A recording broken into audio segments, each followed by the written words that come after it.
The earth literally shakes under their flagship gold mine. They endure floods and bushfires, yet somehow Newmont just printed a record $3.1 billion in free cash flow. It makes absolutely no sense. It is April 23rd, 2026. You are listening to Earnings Unscripted, and today we are looking at the Q1 2026 results for Newmont, ticker NEM. Miro, this is just wild. Yeah, it really is a massive display of brute force. Look, nature threw a magnitude 4.5 earthquake directly under the Cadia mine in Australia, and they essentially shrugged it off. Which, by the way, the safety protocol story there is amazing. They had hundreds of miners deep underground. Within minutes, they moved everyone to safe spaces, not a single injury. And real quick, just so the lawyers stay happy, everything we share here is strictly our own personal opinion, definitely not financial advice. But yeah, no injuries, and the business barely blinked. Well, the physical operations absolutely blinked. Total gold output slipped 10% quarter over quarter, down to 1.3 million ounces. The bushfires, the rain at Tanami, all of it compounded, but the financials completely masked the damage. Revenue hit $7.31 billion. That is up over 7% from Q4. Right, and net income just exploded, $3.26 billion, or $3 a share on a diluted basis. That is a 150% jump. Although, I guess adjusted EPS was a bit more grounded. Right. Adjusted net income came in at $2.90 a share, up 15%. But the underlying mechanics are what actually matter here. The average realized gold price shot up 16% to almost $4,900 an ounce. The pricing leverage completely overrode the volume drop. I love that. You dig up less dirt, but the dirt is so expensive right now, it just does not matter. But the cost side is what confused me at first. If you mine less gold, shouldn't your unit costs naturally go up? Because their all-in sustaining costs actually dropped 21% to $1,029 an ounce. Yes, usually. But this is where the mega miner business model shines.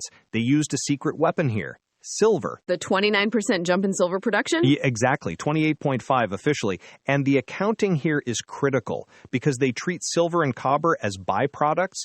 Those surging secondary sales act as a direct credit against the cost of mining gold. It literally drags the gold unit cost through the floor.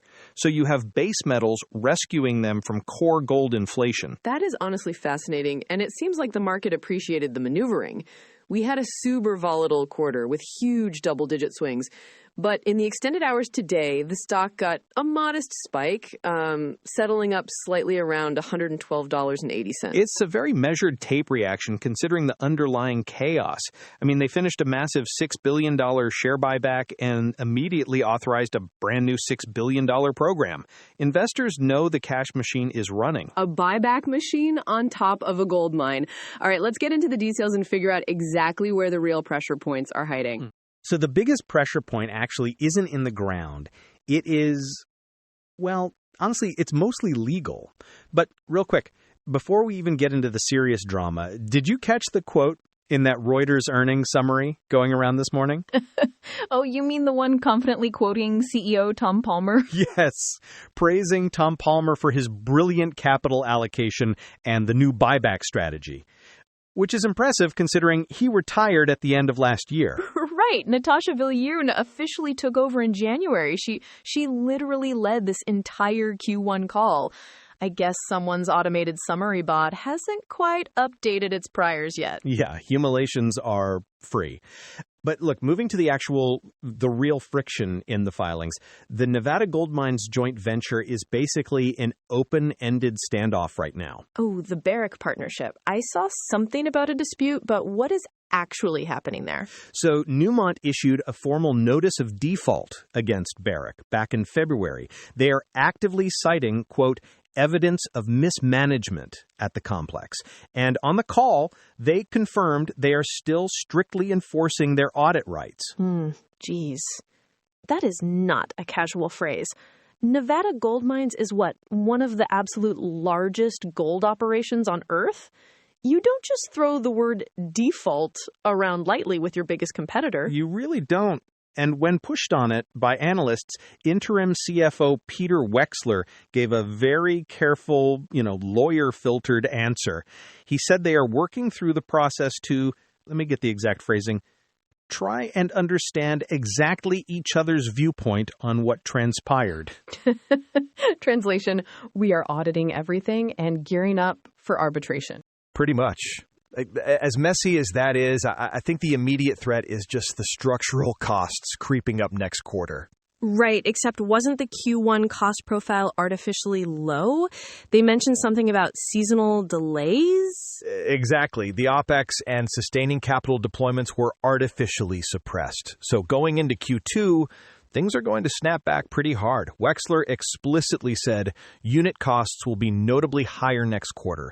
They are literally calling Q2 the trough of the year. Okay, yes, but is that just deferred spending finally catching up? Or is there new pain being priced in? Because the Ghana tax situation looked pretty aggressive. Yeah, the Ghana royalty is a great example of an unpriced shock. So the government there abruptly scrapped their flat 5% royalty. They replaced it with a sliding scale up to 12%, strictly tied to gold prices. Whoa. So as gold runs up, Ghana just captures the upside automatically? Was that even modeled in their 2026 budget? 0% of it was budgeted. Wexler quantified it as a cost headwind of roughly $25 per ounce globally for the second half of the year. I mean, on the ground in Ghana, it costs them an extra $185 an ounce. That is just a massive bite.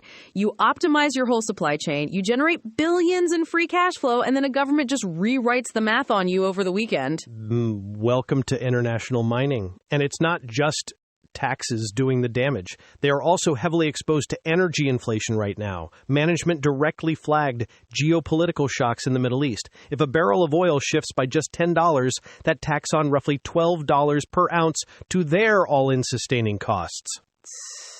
That is such a delicate balance. So if oil spikes, their margins get hit on the fuel line. If gold stays high, the governments just step in and take a bigger cut of the revenue anyway.